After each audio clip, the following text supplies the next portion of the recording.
Welcome back to another episode of STEM in Stilettos. I'm going to do that again. Welcome back to another episode of STEM in Stilettos. This is Zofia Morales, and today I'm joined with Veronica Riccio. But before I swing into our conversation today, I would like to invite you to get to know your own self a little bit better. Discover what your number one leadership pitfall is by taking the Leadership Pitfall Quiz at leadershippitfallquiz.com. This will, the minute or two that you invest in this will give you insights into the places where your chosen leadership style may be tripping you up, and insights into ways you can make that style work better for you or take on some of the characteristics of other styles that may be adjacent to your own style. So give yourself that gift of insight at leadershippitfallquiz.com. And our guest today, Veronica Riccio, is the founder of Hedgwork, an employee-first AI-powered skills marketplace, helping employees define their path and find internal development opportunities. Previously, Veronica created and scaled Expedia's global mentoring program and career development solutions, doubling industry benchmarks in engagement and impact. She's passionate about growth and ownership, and she helps businesses build high-performing, future-ready teams. Welcome, Veronica. I'm so happy to have you here with me today. Thank you, Zofia. It's a pleasure to be here.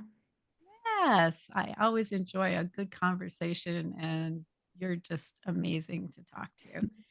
So tell us a Really? little bit about what inspired you to become an entrepreneur, because that's Mhm. not where you started your career. It is not. I have a strong background in corporate, been in corporate all my life. And as as obvious as it might seem, what actually inspired me or who inspired me to take the leap and make this step was in fact my mentor at the time. So it's someone, and when I say mentor, I mean that one person that is not your friend, it's not a family member or someone that knows you inside out, but someone that has an experience that you don't have. And what she did was very simple. She was just like, why don't you start doing this outside? Have you thought about it?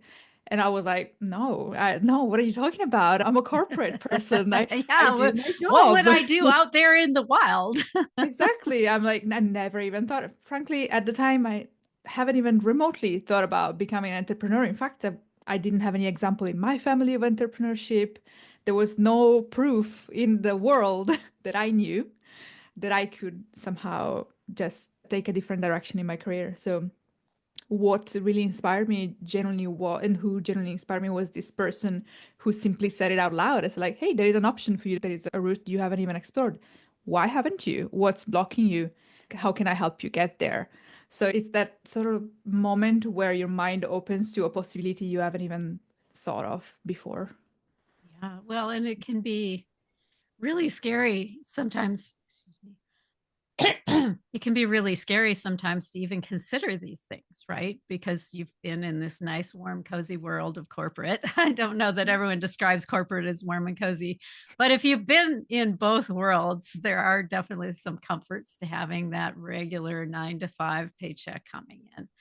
And that's not a reality a lot of times when you're starting out as an entrepreneur, for sure. What misconceptions do you think people have about entrepreneurship, especially like in the corporate world? And what surprised you the most? Well, definitely the one you just mentioned, the attachment to our paycheck. Mhm. It's definitely there at the top. Like it's one of the reasons why people don't really consider jumping into entrepreneurship. For me, like the example I gave you, I think one of the reasons why that mentor was so impactful is, she was a woman, she is a woman, and a Latina woman. So there were elements that resonated with me more. So that's that element of representation that's super important. So the fact that you see it, it's in front of you. You are talking to that person. You have access to that person. You can They ask questions. exist. They are not a They unicorn. exist. They Yeah, exactly. They're not exist. Yeah. exactly because what happens is that people would see entrepreneurs on TV or unless they're of course in their network, which is great. Good on you. In my case, they were not in We my love network. that. There were no no entrepreneurs in my network at all. So I had to really I was looking at them. They were on a pedestal to me. So the fact that this doesn't look like something that's an easy reach in any way. And people have a lot of doubts. How am I going to support myself? Who's going to fund the startup? And how does fundraising actually work? And when do I stop fundraising? Which is my favorite question. Yeah, It's like, you never. don't. Answer to that is never. Um, Until you have a sales base that can replace it. Yeah, it's exactly. So ongoing. I think there is a lot, there is generally a lot of work that is done, I think, beforehand. And there is a lot of things you don't know. I found out a lot of different things in the past few months, including really the reality of fundraising and the reality of having to create a network around you that you never had before. So all of us, you need to change friends, basically, once you're an entrepreneur. You need to start being more strategic in the way you network, in the way you, and this doesn't mean that you have to be transactional with everyone you meet, but it just means that, for example, if you think about mentorship, you're thinking about, okay, how can I have a person that I can go and talk to and ask any questions from the silliest questions I have on my mind, right? Oh my God, how am I going to pay rent? To like questions that are more personal to you. And then you would have someone more strategic who is an exited founder, someone who's done it before, someone who is able to give you advice, perhaps even on a matter that you're not really sure about. Like my mentor is a lawyer, for example. She's helping me a lot with understanding term sheets and understanding, is the deal that I'm getting the right deal? Or how am I supposed to respond or interpret a conversation with an investor? So there is a lot, like your networking changes a lot. And those are things that I think are very underestimated when you are in your corporate bubble, because you think that networking is that nice thing that you can do sometimes when you go to the coffee machine. And then if you talk to the person again, great. Otherwise, that's it. But no, actually, it's all part of the plan. And once you then get out there and become an entrepreneur, those are going to be the connection that will make a world of a difference. The first customer you will get will be someone from your direct Network. network. Absolutely. Mm-mm. Maybe even friends and family, depending on what you're putting together. Yeah, Yeah, exactly. Exactly. absolutely. So, what do you think some of the biggest challenges are specifically for women when we decide, okay, we're going to go out and we're going to start a thing that's much bigger than just us? I'm not talking like solopreneur, I'm talking like full on organization, minimum viable product type of business. Yeah. Well, first of all, one thing I didn't know before I started this, I could tell that there were not many women out there, entrepreneurs. That was something that I had seen, so I knew it was real. But there are realities like the fact that women get less than 3% of VC funding, and this sort of information that you really start finding out once you're out there and once you're outside of the corporate walls where you see IND or DNI, DEI efforts and the organization wanting to have 50% of women in leadership, etc. So you see those efforts. But once you're out there, you're on your own, then you notice it so much more and you start really seeing biases firsthand much more that you just feel them a lot more than when you were in corporate, because when you were in corporate, first of all, that normally there are groups of women. Like remember in my Yeah. previous organization, we had our ERG, right? So there are support groups, and out there you do find women communities, but again, you're not again protected that by the corporate bubble. So it's you having to actively go and engage with those groups, going and find female investors, going and find investors that really care about supporting female entrepreneurs. So there is an extra effort for you to be done, and you definitely see the difference, and the gender gap is very real. Together with that, there is, I guess, those thoughts that maybe you have when you do like a job interview. So sometimes, at least in the past, I don't know if it's probably not a thing that they ask anymore, but when they ask you if you have any caring responsibilities, or they're trying to understand, like, Yeah. are you a What mom? Are are you the planning to personal have commitments? kids? Exactly. Because we're not allowed to ask you directly. Exactly. So there are ways. Yeah. But Sometimes even in a job application, there is a question like that. So exactly. But investors are not limited that way. They can just out and exactly. out ask you. It's like, is this Yeah. just something you're doing till you have a baby?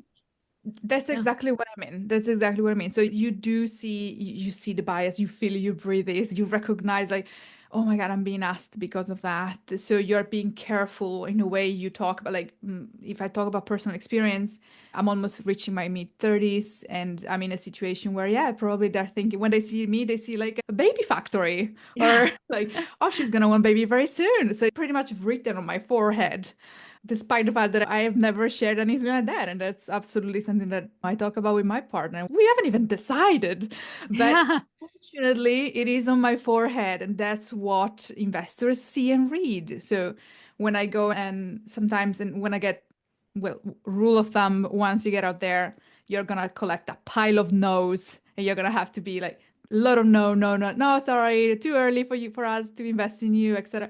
A lot of no, so that you're gonna look for the one yes. But because you're gonna collect a lot of no's, then you're gonna find yourself wondering, why is that? Why am I continuously getting no? Why? So, and you, best practice is, of course, to always ask for feedback much more than you're used to within corporate or within job interviews. If there is one feedback that's key, is the one you get from an investor who says no to you. But again, even though you get that, you're left wondering, like, I wonder why though. Oh, maybe I Yeah, said that. exactly. Is it really the stated reason or was it something else? Yeah. Yeah, so this is definitely reality. Mm-mm. Yeah.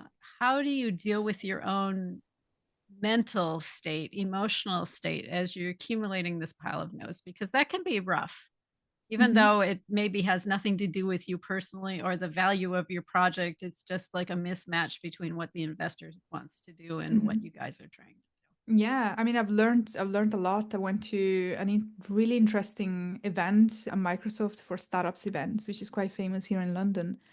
And the investors on stage told us sometimes it's really nothing to do with you. Sometimes it's generally because that year they've already invested in a startup like yours, or maybe there is no more funds for something that you are working, or the problem that you are facing is not, that you are trying to solve is not something that they do. So there is definitely a lot behind a no. It would be amazing to always get that feedback so that you get the clarity that you've done everything you could and that no is do. legitimate and you can move on. And so, like, getting the closure, like your Yeah. relationships. So it is really hard to get that closure. Many times you have to live in the, like, it's just a no and that's it. So I think knowing that there are going to be a lot of no's definitely helps. Right. Understanding that it feels like something you've done before, like when you apply for jobs. How many no's do you receive? Plenty. You're just looking for the one yes, which is going to be the right job that you then want to do.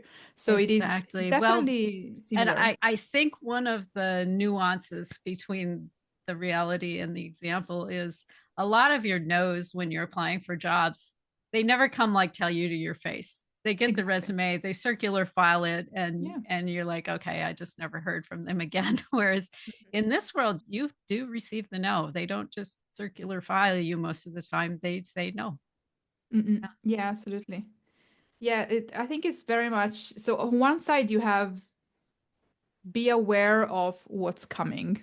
So when they tell you that you receive a lot of no, it's true. So you start thinking like, okay, great. It's similar to an experience I already had. I've looked for jobs before, looked I met Yeah. plenty of partners and then found the one or not found the one, but I know what that process of rejection versus, which is ideally you call it redirection because it is true, right? You're Redirection. Yeah, it's not actually redirected. rejection. There's nothing Yeah. wrong with you per se. Mhm. It's just a mismatch, is all. Exactly. Yeah. And from a personal level, I think for me, what made a huge difference is communication with the people I love. And it sounds simple, but when you change career, when you change path, you literally are in the unknown, and that you like it or not, you're probably gonna find yourself doubting what's going on. Why am I even doing Why this? am Is out it here worth doing it? this? Yeah, it really Exactly. sucks today, right? Yeah. Yeah. So it's going home and instead of being like, try to be strong, you're like, yeah, sure, let's. I've received 10 no's today, but I'm gonna get up and do it again tomorrow, and that's fine. I just really make it a habit to sit down and say, like, actually today was absolutely awful. I can't believe I received this many no's, and then trying to just get it out of your chest because it does require the support of the people around you as much as you can get it. I generally do think it's one of the things in life that really test you. So communicating well, trying to, another thing that's interesting about becoming an entrepreneur or self-employed in general, once you get off the beaten path of the Yeah. corporate street, the route, you tend to give it your all. So you're like, okay, now I'm gonna be 100% Monday, like morning to night, doing just this. And sometimes you end up in meetings until really late. You completely forgot of who you are, what you do outside of work, and you just neglect everything else from sports to friends. And it is very, especially when I started this process, I remember I told all my friends, for the first 3 months, I'm not gonna go out for drinks. I'm not gonna be going. So just so you know, I'm just gonna focus on this, and I'm gonna need you to forgive me for not showing up. Yeah. But then remember what the effect of that will be on you, because for Long those three term. months you Yeah. will Because it's start. not a Yeah. sprint. I mean, as much as Mm. we want to think, oh, I'm going to go out and I'm going to hit it really hard and I'm going to have all Yeah. this momentum, sometimes that's not the reality. Sometimes you have to continue hitting it. And Yeah. so it's good to keep in mind it could be a marathon. Yeah, you're at high risk of being of feeling lonely, which is one of the most common feelings of entrepreneurs, loneliness and feeling like you have to like there is actually a really interesting quote, we can call it a quote, that came out recently, which is being a CEO of your organization is like staring in the abyss and chewing glass. Oh, So yeah, that unfortunately, everybody's going to sign on after that one. but, no, no, no. But what I mean is that you're gonna go through a lot of tough times, and if you don't really look after yourself, then and you don't really try and go for a run in the morning, it does, Yeah. it helps. Try and go and cook your meal, like do something where you try to push those things back in. Don't try and just eliminate them because now your life is being a CEO. You have to be the best CEO in the world, and it's harder for you because you come from corporate, etc. Try to like get back in line, be disciplined about that, and try and be like, yes, I'm a Hold on CEO, to the but parts of your life that matter to you. exactly, it That's makes what a I'm world of a hearing. difference. Yeah. Yeah. And so taking care of your physical body, taking care of your social connections, I think is critically important. And we're up on your first break already. Can you believe? For those of you who've joined us today, I know we're not really selling the whole entrepreneur thing right now, but spend some time with what is important to you. Because I think that's one of the things that it's good to have your arms around when you're deciding to go down a road like this so that you don't end up at a dead end without the things that are important to you. So spend some time with, is it the time you have with your kids? Is it a relationship with your spouse or your parents? Is it a certain hobby or interest or athletics? Identify the things that really are important to making your life feel good to you so that you can defend those as you go down this road. And hang with us. We'll be right back from the break. Oh, check it out, the wolf here. Tech is ours and we show no fear. No fear. No fear. No fear. Thanks for hanging in with us through the break. This is Zofia Morales. I am still here with Veronica Riccio, founder of Hedgwork. And so before the break, we were talking about holding on to the parts of your life that are important to you, that make your life rich and fulfilling as you move into this world of entrepreneurship, which has a tendency to kind of like reach out and take over everything. So, what is the role of mentorship in all this? And how can women start finding mentors that they can relate to? Because I think sometimes it's kind of hard to find someone that you go, oh, well, they did it. I could do it.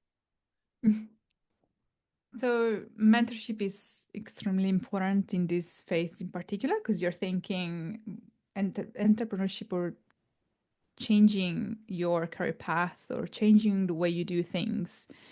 It's gonna work way better when you have someone who's done that before. So when you think about doing something new, trying to find someone within your network, or if you're still working in corporate, then that's the perfect environment. You have a lot of people around you. They know a lot of people. So trying to understand through talking to others if they know anyone who has an experience, for example, running a business or running a tech company. So it could be just as simple as asking your friends, like, "Hey, I'm thinking of starting my own business. Do you know anyone who did it? Can I talk to them? Can I just have a 15 minutes chat?" Another really good trick is prepare an intro email that you can send to them. And it needs to be really short and sweet. And, ChatGPT will help if needed, but even though Yes. it tends to go on and on, but really like a very simple text that you have ready, always on your phone, always in your email, whatever that needs to be. And then you just send it to that friend and say, like, oh, I actually do know someone who run their own business. It's like, oh, that's amazing. Can you please send this intro email for me so that I can talk to this person? So try Yeah. and make same for LinkedIn. Oh, I think I do know someone. Or in fact, another interesting tip, don't wait for someone to tell you I know someone. LinkedIn exists. So go to their LinkedIn, Exactly. try And and found who they know. find out who they know and Exactly. ask away. Ask away. Like that's when like Well, people will root for you.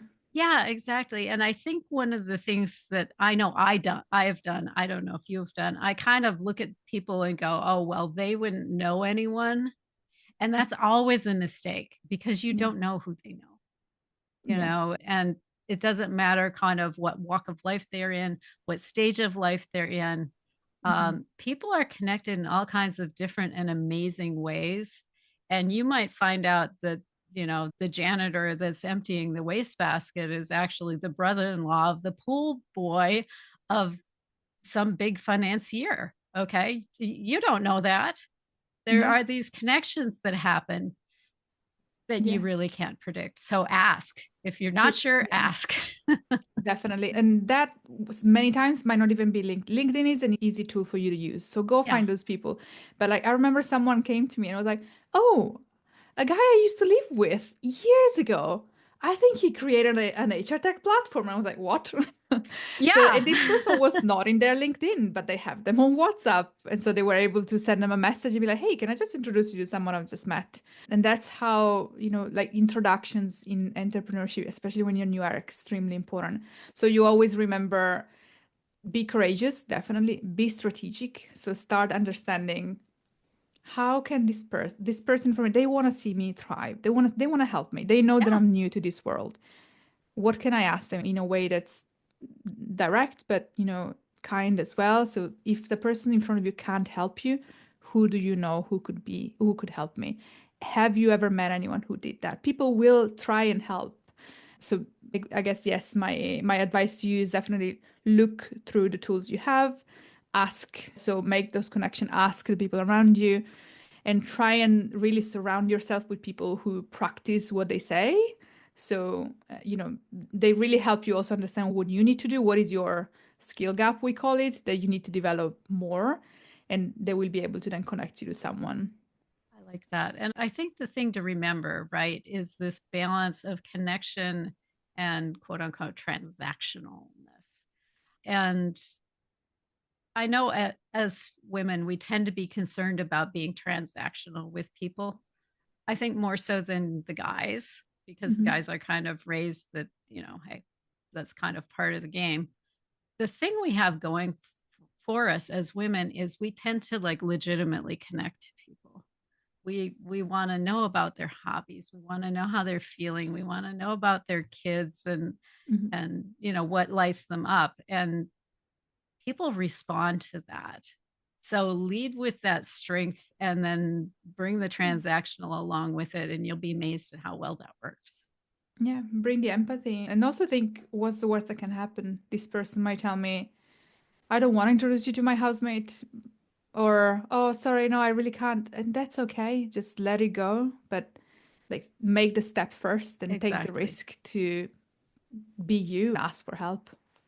Yeah. And know that there's always someone else to ask. So, never think like, oh, well, this is my one precious opportunity. No, there are dozens and dozens of them out there. So, Yeah, and that's why you have a template as well, because any like there really, I think there's a lot of pressure, like, oh, I need to ask this person the right way, and I need to. the All right, so perfect. Yeah, prepare a template. If you want, prepare two. One for really important people that you really want to talk to, and one for everyone else. But just have it and then use it. Don't think about it. Use that template. Go ask. Then you can prepare for the meeting. You can do whatever you want with it.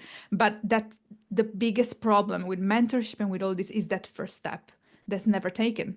And if you don't exactly. take that step, you don't take any other afterwards.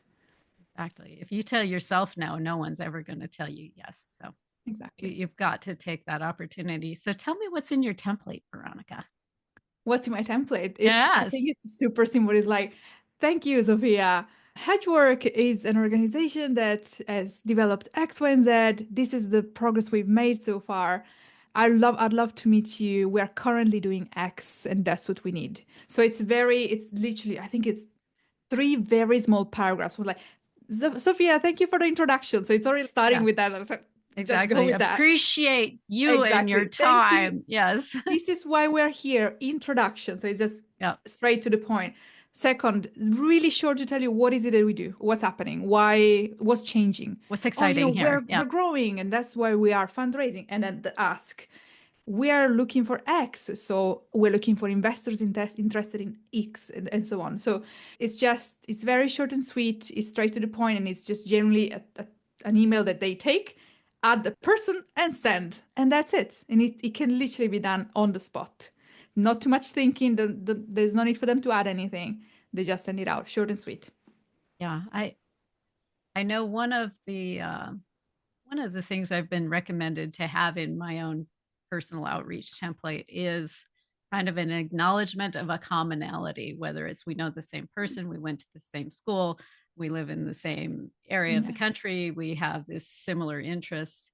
And I think that adds something if you have it, but if you don't, let it stop you, Hmm. I guess Yeah. is kind of my words. Mm. And thank you for sharing your template. That's very generous of you. My pleasure. Appreciate that. I hope it helps So, someone else out there. yeah, exactly. So, how'd you find your first mentor? So my first mentor was through an event. So it was generally it was me being curious, and it's as simple as joining an event because there is a topic you're interested in. I think at the time this person was talking about balancing work and life, that simple. So I remember it was a moment of my life when I was particularly stressed, when I was doing a job that I wasn't sure I wanted to do. So there was a lot of question marks happening, and I had no idea what. So I was like, oh yeah, this person is talking about this. Let's go and listen to her. And there is a, when you find, I think at the time I had this idea, and many people do have it still, that a mentor is someone on a pedestal, someone incredible, someone that's so perfect and wonderful. And so when I saw that person, I think I kind of like saw that. I was like, oh, she's amazing. She's everything I want to be. I want to Yeah, go and talk to her. So you start thinking, I want to be that person. But then the more you talk to them, you realize that you want them to help you find the person that you want to be. So the more you talk to them, the more you realize that you're not trying to replicate, you're trying to create something that doesn't exist, or like create a new version of yourself that you haven't met. So I found her through an event. And then from there, from the work that I've done, of course, my mission became to find a way to make it easier for people. So I started creating a Slack bot. So as bots that would match people according to skills so that we could create those connections, people could talk to each other. I started then, of course, developing technology around it because I think technology can be really helpful to do something like that. I think for the rest, it generally is you trying to identify and find those experiences, which sometimes you see people posting on LinkedIn or posting online. And that's a point of contact, as you said, a point to say, like, oh, we have that in common. Let me find out more about you. And just take the courage to send them a message. And again, it doesn't have to be anything overcomplicated. Your goal is to talk to this person because until you talk to them, they might be the best people on paper. They might be the best influencer you've ever seen, but you will just not know if there is chemistry between the two of you. The only way you have is to until talk to you them. connect. Yeah, So try exactly. and figure out a way to take 15 minutes out of their time, whether that's through lunch, whether driving their car home. Try and find an easy way to just go in and talk to this person, ask a few questions, try and understand what is their experience, how do they see the world, and do they really have they really done. So it's a bit of a short interview, we can call it, but much Yeah. more natural, of course. And it's just for you to understand if there's chemistry, which is something that as human we're able to do in the first 30 seconds anyway. So yeah. Mhm. So, tell me a little bit about your baby. Tell us about Hedgework. About Hedgwork. How did the idea arrive for Hedgework? So I've done this before. So I've created a similar solution when I was working in an organization before, and I've seen how amazing and how incredible it is when people take ownership of their growth. And I've seen the pain points firsthand with thousands and thousands of people that have used the product that I've created. And what I've realized is that people, and it's something that you mentioned at the beginning as well, and part of your mission too, is that understanding of yourself. Once you start figuring out what is it that I have in matter of skills, for example, and what is it that I need to develop, then all of a sudden a path start appearing. And then, so we're focusing with Hedgwork, what we're focusing on is how do we help people identify what the skill gap is? How do we then help them develop a path that works for them? Especially if you're thinking within the organization. A lot of people don't really know, if they think that they want to do a job or they want to get promoted or they want to do a different role, but they might not Or they really want to have earn more money, visibility. darn it. Or as simple as that, if you just go like, yeah, I just want to earn more money. That's all I want. I do deserve it, in fact. I should be promoted. But there is a lot of lack of awareness and understanding of what is the difference and the gap between the role that I have and the role that I will have in the future or that I want. So we're focusing very much on understanding the user, and we're doing all of this with the power of AI. So understanding ourselves better and then helping them connect the right opportunity within the company. And we're focusing very much on actions and experiences. So that's part of the beauty of Hedgwork and the beauty of all the work that I've done in the past.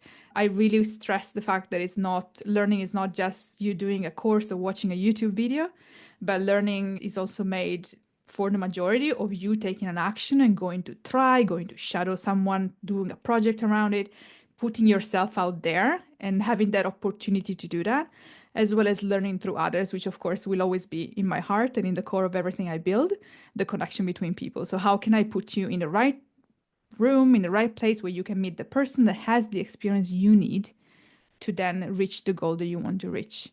So we're just paying a lot of attention to those little elements that make communication difficult, like giving feedback or developing as a leader. So we have a strong focus on leadership development, for example, because it's seen as some sort of tick off exercise where you've done a leadership course, so you're a leader. Yay! No. Yay. No, that's Um, not quite how that works. it's a process. It it, takes it time. gives you You need to some continue. tools to evolve to there. Yeah. Yes. So I would say in a nutshell is in the past, the organization used to just give the tools. We're trying to connect the tools with actions so that people can actually achieve what they want to achieve and the company can thrive. So that it's an HR technology built from the employee perspective. Nice.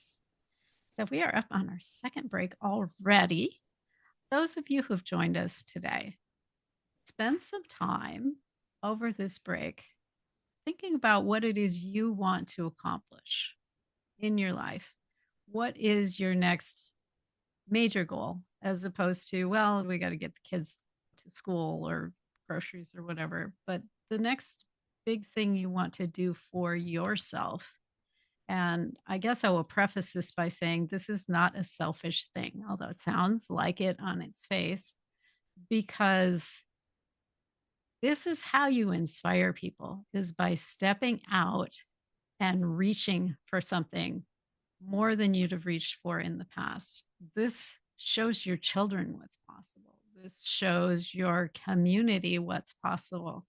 In that regard, it's not a selfish thing. It's actually a very community and family focused thing that I'm asking you to take on here. So spend a little time around what is the next big goal for you.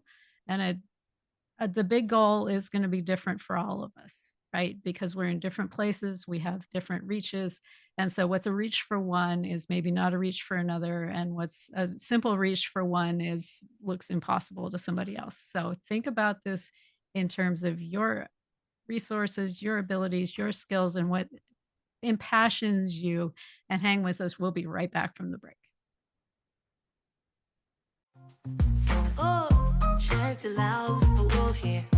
Tech is ours and we show no fear. No fear. No fear. No fear. Thanks for hanging in with us through the break. This is Zofia Morales, and I am still here with the wonderful Veronica Riccio. So we talked a little bit about Hedgework. What is your vision for Hedgework as you move into the future here? So Hedgwork will become the most adopted employee-led solution for employees who are going to be following a path that they want and having the career they love.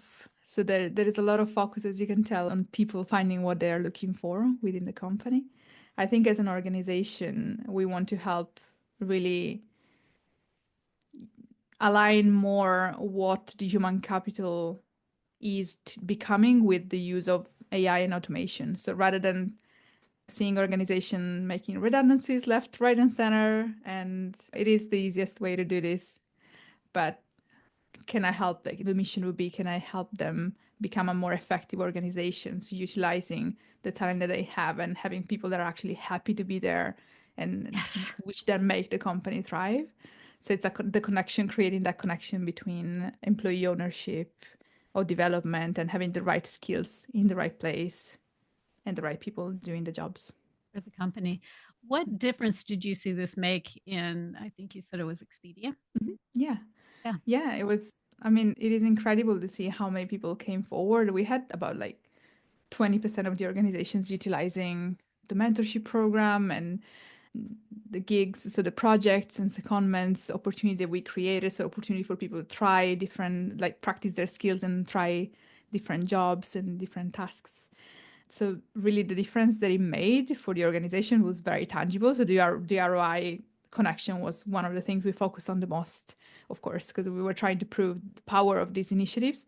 And we really saw that the attrition rate was half of what it was for the rest of the company, which in itself, it's a huge saving. We're talking about Well, millions yeah, of savings. attrition is really expensive. Exactly. Yeah. So that there's the element of attrition, the element of performance, which is like we saw a huge performance increase for those that engage with these initiatives. So when people are engaged and they're finding what they need, they have clarity over what their career path could be like. They see opportunities of growth. They have better conversations with their managers. It's just, and then it goes back to the communication piece, that soft skills piece. Like you really see a huge shift in the way that division perhaps that adopts this technology or these solutions better is starting peak. And so it is very, for those that work in learning and development, if you haven't focused yet on mentorship and on the job development, and once you start really measuring it the right way from the start, you're going to see huge changes. So yes, definitely Yeah. like incredible benefits. You mentioned like 20% of the company was like participating in this. How does that compare to companies as a whole for like a mentorship program? What is It's normally like the average is 10% of the company who join these sort of initiatives. So it really is, it was incredible to see how many more people were excited about this at Expedia. You could really see, and it then changes the way the company is seen in the outside as well, because one of the really interesting things is that in those years, Expedia, and I think today still is, but on a different ranking, is one of the best places to work for. So there is like actually official ranking, so people outside see how people are happy to be working there and doing their best work. It is something that the company lives and breathes, and it's something that their executive live and breathe. So we've always seen a lot of role modeling happening from our leader, which was a big part of mentorship as well. So can we get our leaders to share their experience in a way that people resonate? And so yeah, so that it has a huge impact, not only for what concerns your internal mobility, your internal talent development, but really how you're perceived outside as well. exactly? When people have asked, how do I attract A players into my company because they want big salaries and all this stuff? This is one of the ways. Yeah. And it's a very, I want to say it has this own internal ROI that happens with it. So yeah, I really love what you're doing here. And I know that you are in currently a fundraising mode and inviting investors on board. So I'm going to put out there that if you have been playing around with the idea of maybe getting in on a company that's in tech, women led, making a difference in this world, because this makes a very big difference in people's lives, both the corporation and the employees involved. Here's your opportunity to invest a relatively small amount of money for a major return. as this moves down the road, because it's going to make a big difference in how companies develop their talent as we move forward. So you can reach out to Veronica. Her information is down below. She's happy to have a conversation with you around more details and NDAs and all that kind of stuff. So go ahead and reach out and have a little conversation with her, whether you got $10,000 to invest or $100,000 or more. I think there is something that can be worked out there. So, okay, enough of that. How can leaders create a culture that really supports the development of human capital more than just checking off a box? Oh, look, we bought this software. Yeah, absolutely. So it's the ownership part that's really important, rather than just putting the tools out there and say, oh, we're giving employees the tools. Try and figure out where do those tools fit, and more than anything, when can they be utilized? Because I think that's one of the biggest friction that I've seen, this sort of release of initiatives, especially mentorship. Like, oh, we do have a mentorship program. Oh, do you? And then you go ask, and the employees are like, mentor what? What? They What never is heard this that before. thing you're Or like, talking oh, about? yeah, Yes. sometimes in the past I got assigned a mentor. Like, even the got assigned a mentor. Someone gave me a mentor. I didn't look for a mentor. Someone gave me. Maybe I raised my hand when they said, "Does anyone want a mentor?" Like it was Candice, and then I raised my hand and I got one. But really, like, there is the need to create a culture of ownership and understand at which point the employee will be more willing to engage in an initiative like that. So, there are focal points in the employee experience, like performance. So when the employee is talking about their performance with their manager, when they receive feedback, when there is a big project happening and they want to deliver, there are moments when people are more prone to think like, oh, I need to get better at this, or I've heard this from my manager or from my peer, or I have a big presentation coming up. I'm presenting to executives for the first time. I want to look good. I want to look great. When I speak, I want to improve my storytelling skills. So there are moments where the human resources will be aware of, like performance review. There are moments when the manager will be aware of, like a big project or something happening, etc. Yeah, exactly. And then there are moments that only the employee will know. I come home and my partner says, let's buy a house or let's get married. You're like, I'm okay, pregnant. I Yes. am pregnant, right? So there is an element of motivators. So what is motivating the person individually? There are elements there. So that it's very important, I think, to really pay attention to the employee experience and understand the points where you can infuse any of these tools that you've developed within the company. Making it easy is super important. Accessible, super important. So if you have 1,500 Confluence pages where people can, or SharePoint pages, or I don't know what else people use, this Notion pages, or whatever tool you use for your knowledge base. So if it takes me longer than a search to find what I'm looking for, you're going to lose people halfway. And the result will be people saying, mentor what? Or I have no idea what you're talking about. My company doesn't do that stuff. There's not a development program. Yeah. Yeah. So let's just stop throwing L&D initiatives or tools to people and say, oh, box ticked, we do have mentorship, but then you're not going to see the results because it's just not being seen, adopted, understood, and found in a way that's digestible to the employee, especially because when it's an initiative coming from human resources, there is that tendency of thinking, oh, that's another HR initiative. One of these. Nothing to do with me. So really make everything you do actionable, timely. Make sure that there is room for the employee to take the lead, to do it themselves, to go to their manager and be proud that they worked on their skills because they had the tools to clearly understand what the gap was. Yeah, and do something about it. Yeah. And that's really ideally what you want to see from an employee, that they're taking initiative. They're doing more than showing up at your door and just dumping a problem on your doorstep. Mm-hmm. Exactly. Mm-hmm. So what advice would you give to women looking to transition into entrepreneurship from, say, corporate? So I would guess listen to yourself and what you really care about. So start from you. Start understanding, okay, why do I have this need to? So understand that really well. Be clear with yourself, whether that's because something has changed in your life or you're in a moment where you feel like, I'm approaching my 30s, I want to do something else, or there is a need, there's something that's pushing you to make a change. So start from understanding that.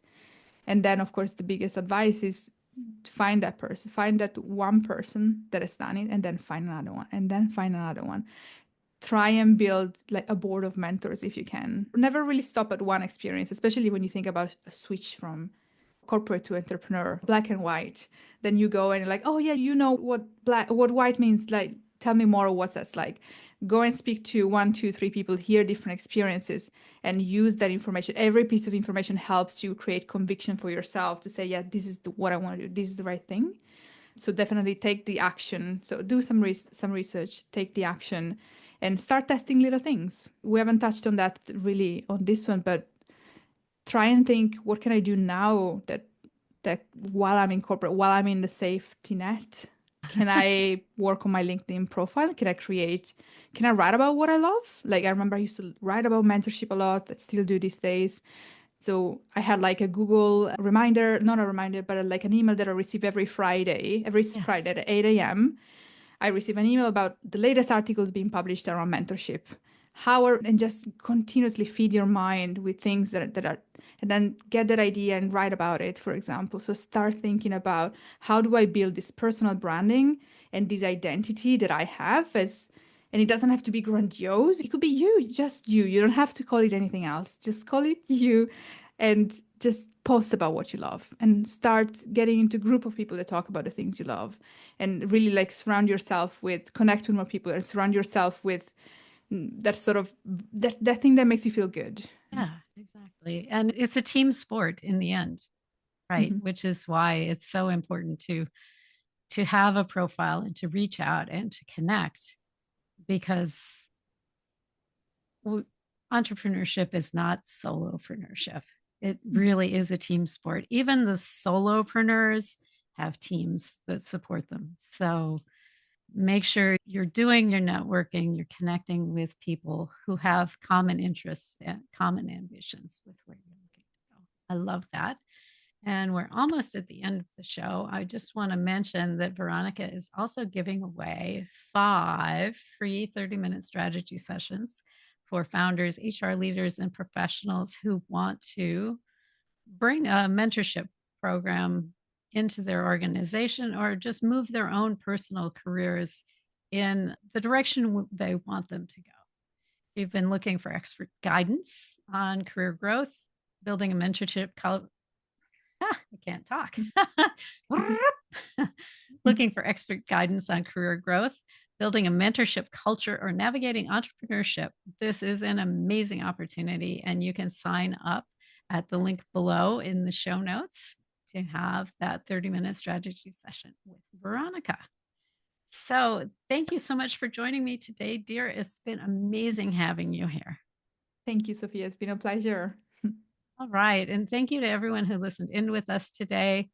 We enjoy doing this show for you. I would love to hear from you about what topics would you like us to dig into deeper. Do you have guests that you'd like to hear on? Is there an amazing woman in your life doing entrepreneurial things that you feel needs more exposure? Reach out to me at Zofia@steminstilettos.com and let me know what's on your mind, what's on your heart, and what direction you want to see me take this. And until next time, go out there, be bold, be beautiful, and rock the world.